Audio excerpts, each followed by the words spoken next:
Folks, you're with Tacitus today, your pushback channel, Tacitus today, and thank you for joining this audio live stream.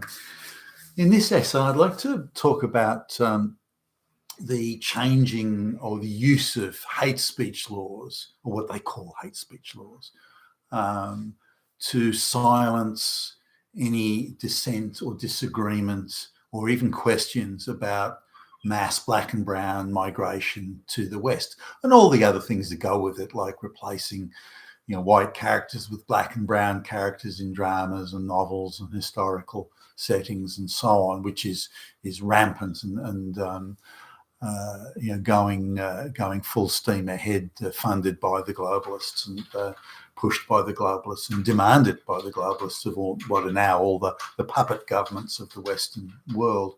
And I just as a recent one, I saw some of the proposals put forward by the Irish government. Now, pretty much the entire Irish Assembly is shot through with globalists, pro-globalists, people who've been financially incentivized to become globalist. And part of that is to ramp up quite substantially the mass migration of black and brown people to Ireland. Now, Ireland's gone from being 99.9% white Anglo-Saxon type folks to being 75%, and it's gathering pace. Entire villages have been turned into black and brown ghettos and so on. This is all at the Irish taxpayers' expense, and naturally having as we're seeing internationally, having a very negative effect on rent, so much so that the local Irish people can't afford to rent in the bigger cities, and living communally now is the only option for many. And I've mentioned here in Australia, once you're paying 50% of your income in rent, you're determined to be in a financially high stress category. And what we see in Australia, that less than a quarter of wage earners are in a position now where they're paying 50% or less of their wage, their net wage in rent. But coming to look at these hate speech laws, there's a few. They're quite draconian in my view, but the concerns are not per se that they're draconian, but there's a few things they've got. Firstly, they don't define exactly what a hate speech is. They leave it vague and uncertain. So the state has the arbitrary option of determining, well, if this person says the same thing as the other person, only that person is committing hate speech, where the other is not. So it's very vaguely defined, and the language is that may incite others to commit an act in relation to the and so very vague and really it's a wide dragnet, so they can really accuse anyone they want of hate speech. You could say, well, I don't agree with the amount of black and brown migration. That makes you racist. That makes you guilty of hate speech. Don't make that prison for you, motherfucker. So now even the process itself, the state has unlimited resources. So even the process of being dragged through the legal system itself can be very destructive. So if you don't take the plea bargain they offer you, which can be you shut up or else, this is your first offence, we'll give you 6 months community service, or we'll give you a few weekends of detention in prison or something.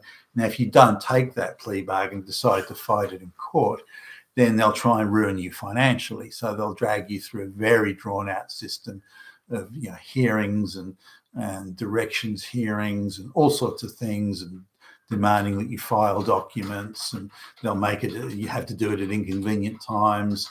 You'll get things like you'll get a telephone call at 10 o'clock in the morning saying that at 11 o'clock there's going to be a court hearing about your case.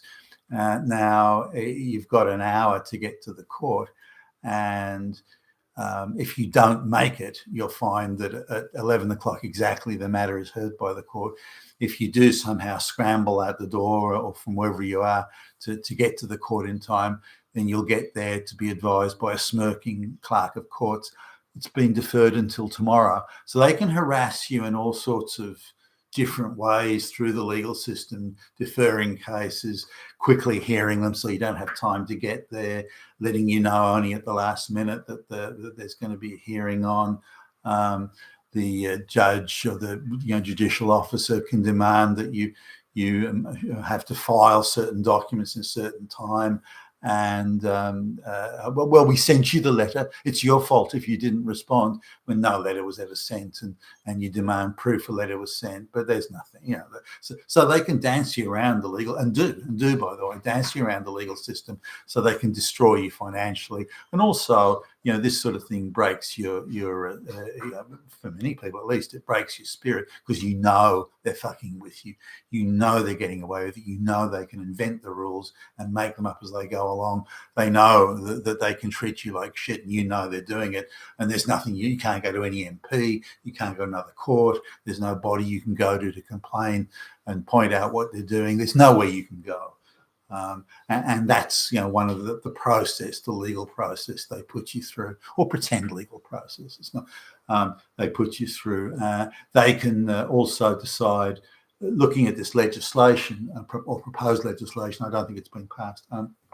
They're looking at or proposing rather, that once you're accused of having of engaging in hate speech, again, very, very loosely and vaguely defined. Once you're accused of that, then the legal system has the right to reverse the burden of proof. So they say, we say you're a fucking fascist, fucking Nazi. Hitler was seen going out the back door just a moment ago. We say that. You have to prove you're not. You must now prove what we say is untrue. We don't have to prove that you did hate it. We don't have to prove that you did this. We don't have to prove anything. We merely need, all we need to do is find one sentence of something you posted online, an allegation that you said something to somebody, anything at all. That's all we need to do to drag you into court. Now you must prove that you didn't intend to be a Nazi or whatever. So this makes it very easy for the government to drag anyone that disagrees with mass migration, for example, drag anyone into court and then accuse them of hate speech. Now, the hate speech can be direct or indirect, or can be, a subset of a subset, that they merely need to demonstrate with the flimsiest evidence that you have some sort of association with an utterance or a statement. That's enough. And then the burden of proof is reversed. Now, this is deeply concerning, because the very basics of, even if we look at the international human rights laws and so on, in whether it be declared by the United Nations and so on, these you're entitled to this sort of presumption of innocence, but you're entitled to what's called due legal process. So you have to be treated as exactly the same as whoever's accusing you of something. But the difference here is the government gives itself sweeping arbitrary powers, and can go after anyone they want for any reason they want, and then reverse the burden of proof. Now, when you're under a vague allegation where there is no definition of the crime, which is the case here, and you have a reverse burden of proof, your position is untenable. You can't win a case like this. I mean, if you were super well cashed up and you had an army of lawyers, but a lot of these lawyers are also de facto employees of the government. So a lawyer who may be defending you vigorously, they're going to have a quiet phone call or a quiet chat with someone from the government. They're going to say, look, Billy Bob, 75, 80% of your income comes from government contracts that we give you. Now, we want this guy you're representing, we want him to lose. So you can either A, drop the case, walk away from it, or B, just make sure he loses, or C, make sure he takes a plea deal. Now, if you don't do that, Billy Bob, then you're going to find you won't be getting any more government business, and your quite handsome income, which allows you to live in a nice neighbourhood and send your kids to a good school and that sort of thing. You're going to find that income's going to dry up, and you won't be able to make that income up anywhere else. You're fucked, man. So you better just do what we say and be a good boy, be sensible. See things from our perspective, and things will go well for you.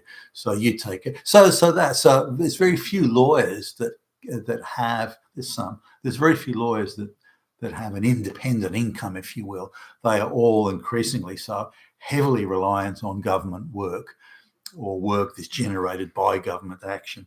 And so it's been very difficult to get a fully independent lawyer who's capable of a vigorous defence, who is also not subject or susceptible to threats. Now, just to illustrate this, look at the lawyers that were representing Donald Trump, for example, in the United States. Look at how the deep state went after them and encouraged them to drop out of the Trump defense team or not get involved under threats that you'll never work in this town again type stuff.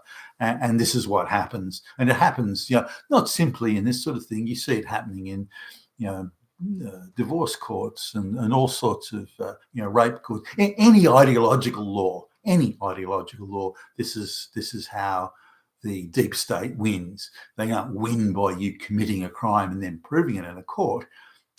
What they do is the vague ideological sort of contrived law, the arbitrary action of the state, denying the accused due legal process and reversing the burden of proof.